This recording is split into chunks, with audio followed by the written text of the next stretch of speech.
What is going on? What is happening? How is everybody doing today?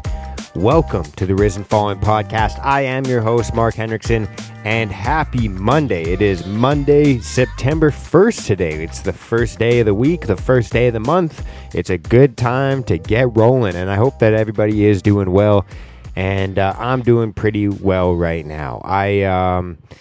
It's not always the case. Sometimes you wake up, you get pissed off, you have a shitty morning, or you have a shitty day, or you have a whatever. You have a tough time, and there's times that, it lasts days, weeks, whatever. And this morning, I actually did kind of have a shitty morning. It was just kind of rough, and without going into any details or anything like that, it definitely caught me off guard, to say the least. And sometimes you have some of those days where you wake up, maybe you hear some bad news, maybe you have to do something, you have to have a tough conversation with somebody, whether that be somebody you love, somebody you work with, whatever it could be. Could be your significant other, could be your boss, could be a coworker, could be a parent, could be whatever. And sometimes, like I said, sometimes you get some bad news, sometimes just something happens that's outside of your control. And what I wanted to talk about today is the fact that you almost have to ignore, the very first thought that you have. And usually what the case is we have to do the exact opposite. And I talked about this, maybe last episode or the episode before, where it's like the idea of like you control your second thought and your first behavior. And I guess another one of those a better way to say that is like almost to just do the exact opposite of what your first thought is. And the reason I say that might sound people might get their alarms triggered by that one, because they think, oh, you're teaching me to just doubt my intuition, or to create a habit of self-doubt. And in some certain circumstances, I think that's a healthy thing to have. And the reason why that is because our first thought, when you, sometimes when you are going through something, maybe your emotions are running high, maybe you're, like I said, you're in one of those tough conversations, or just something happens that's outside of your control. Your first thought is most likely going to be your most cemented crutch that you have in your life. And what I mean by that, if that's not obvious, is that it's just a coping mechanism. A lot of us, when we have tough times or emotions that are feeling a little bit too much to handle, we want to self-isolate. We want to be a little bit lethargic. We want to just kind of close the curtains. We want to turn the lights off. We want to just maybe watch something, scroll on our phone, distract ourselves, and dive into that escapism. And I am, I'm like that as well. There's so many times where I want to just kind of numb out, when I'm feeling those emotions. I want to just kind of chill out, whether it's just like smoke a joint, listen to some music, and close the door and, kind of keep to myself. There's always this thought of like, I don't want to be around people. I don't want to do anything right now. There's no joy I can find. Like there's that like kind of downward spiral that naturally I want to gravitate towards. But, what I usually try and tell myself is to do the exact opposite of what the first thought is. So if the first thought is to go into my room and close the door, go into my office, close the door, do something like that, it's, dude, I got to get outside. I got to go and move my body, go for a walk, go for a run, just stretch if I have to. Like just, kind of do the exact opposite of what that first, if your instincts when you're feeling upset and when you're feeling sad, you're feeling hopeless in life, are telling you to go and seclude yourself and isolate yourself and to stay away from others and tell yourself, oh, I'm just not in the right headspace to be around other people right now. Chances are you need to have people around you.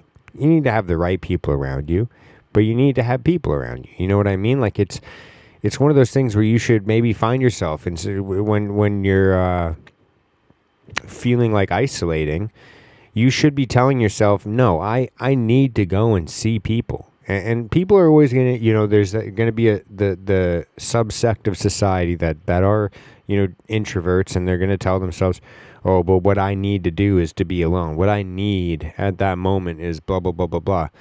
And maybe there is some credence to it. I'm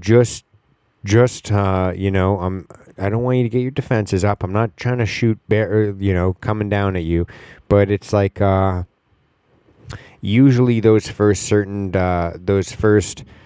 thoughts that we have, oh, I need to do this, I need to go by myself and isolate myself, chances are what you truly need, because that is your first your first reaction, your first thought, and what you normally do, maybe just try reaching out to somebody. Go and, ask a buddy, go for a run. You can't talk. You can't you don't have to worry about spilling the beans too much. If you're going for a run, you can't talk all that much. So just reach out to somebody, again, if your first thought when you're in one of those tough conversations is to feel like you need to be heard, feel like you need to yell, feel like you need to interrupt, feel like you need to say your piece, if that's your first thought when somebody's coming to you and talking to you, maybe take a breath and listen instead. Just try it out. Again, all I'm saying is, if you're dealing with these problems and you always listen to your first thought, and always listening to your first thought hasn't led you to a better place in your life, you can deflect and blame other people all you want, but it might be useful to just look at it and think, maybe I should doubt my first thought. Maybe I should doubt my natural instinct, because my natural instincts have led me to this problem, have led me to this reoccurring issue, and that's all I'm trying to say. Because like I said, when I get, in one of those headspaces where I'm pissed off at the world, I'm feeling like, it's a little bit unfair. I'm feeling like I've been sleuthed. I've been cheated. I've been, outmatched, whatever it is. There's always that thought of I want to isolate. I want to stay inside. I want to close the world off. And during those times is the most important in my eyes, to tell your first natural instinct of doing that to fuck off and say, no, I'm going to go for a run. I'm going to go catch a workout. I'm going to go get some sunlight. I'm going to call my friend. I'm going to go and hang out with a buddy. Just do something that gets you out and breaking that habit and that pattern of using self-sabotaging and self-isolating, self-secluding, hermit-like behaviors, antisocial behaviors as a coping mechanism. Because a lot of the times what that does is creates one of those vicious cycles of I feel alone, so I'm going to make myself alone. So I feel like I'm not heard, so I'm just never going to, I'm not going to talk to anybody. Those types of things. Shout out to Arn Lynch Potter. I was just thinking about, he made a post last week or maybe the week before on Instagram, kind of just talking about, when you're going through a tough time in life, or when you're having these bouts of high emotions, whether they're anger, sadness, catharticness, if that's whatever you're feeling, those are the times that you need to double down on your quote-unquote self-care, your quote-unquote, self-love habits or routines. And so one of the ways that I was thinking about it, because, like I said in the very beginning of this podcast, I had a rough morning this morning. I had one of those mornings where it was there was a pivotal moment where I looked at myself in the mirror, figuratively, literally, and thought are you going to allow this to control the rest of your day? Or are you going to just kind of think about what can you do right now? What's a positive coping mechanism that you can use to break the kind of the momentum of the events of today? If today was like a comic book and you're watching you're reading the fucking little tiles, the little things, it's like -1, -1, -1. So what's going to happen? How are you going to create the momentum for positive, positive, positive? And so for me, it's usually one of my best ways to flip my brain a little bit is to go for a run.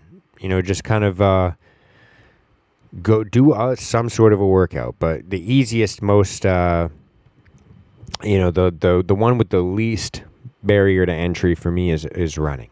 It's when I'm feeling those types of negative emotions, it's just put your fucking shoes on, get outside, start walking. because by the time I'm like usually crossing the street, it's like I'm in a light jog, and you might have to sit down and think about, what are my, coping mechanisms? What are my first thoughts, my first instincts whenever I'm, in a tough conversation with somebody, or whenever I feel a challenge at work, or whenever I have this issue come up in my life, whenever this happens, what are your first coping mechanisms? What are your first instincts, your first thoughts? Are they to isolate? Are they to, kind of back away and tell people, yo, I need to be alone. I need to be alone. Close the doors, turn the lights off, scroll on your phone, watch some YouTube, watch some Netflix, and for some people, a lot of the time, it's like to go back to some sort of chemical crutch or whatever, drinking and doing drugs and doing a lot of stupid shit,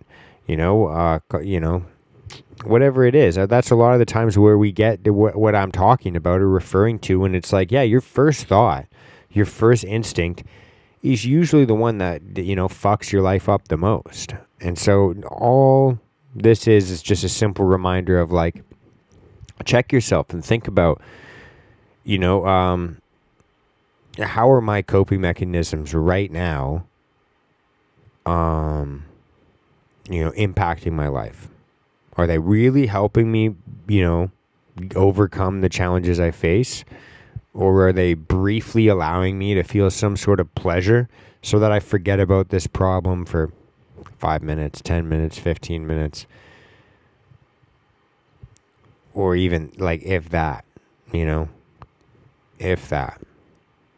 And so the last thing I can say is when you're in those types of situations, when you're in those types of mindsets or whatever it is, it's like, all you can do is all you can do. And that's that. You can sit there and feel guilty for whatever you feel guilty about. You can feel shame. You can feel like, it's unfair. You can feel like whatever. But if it helps you, sit down and make a list of all the things that you can control, all the things that you did control, all the things that, are within your power. And really just tell yourself, all I can do is all I can do. And all you can do is all you can do. That's that. In two ways, I guess it's kind of like a double entendre, because if you think about all you can do, this is kind of sounding stupid, I get it, but it's like if you think about all of the things that you can do, that's all you can do. You have no other option. And so you might as well exhaust those options. And then the flip side of that is to understand all the things that you can't do,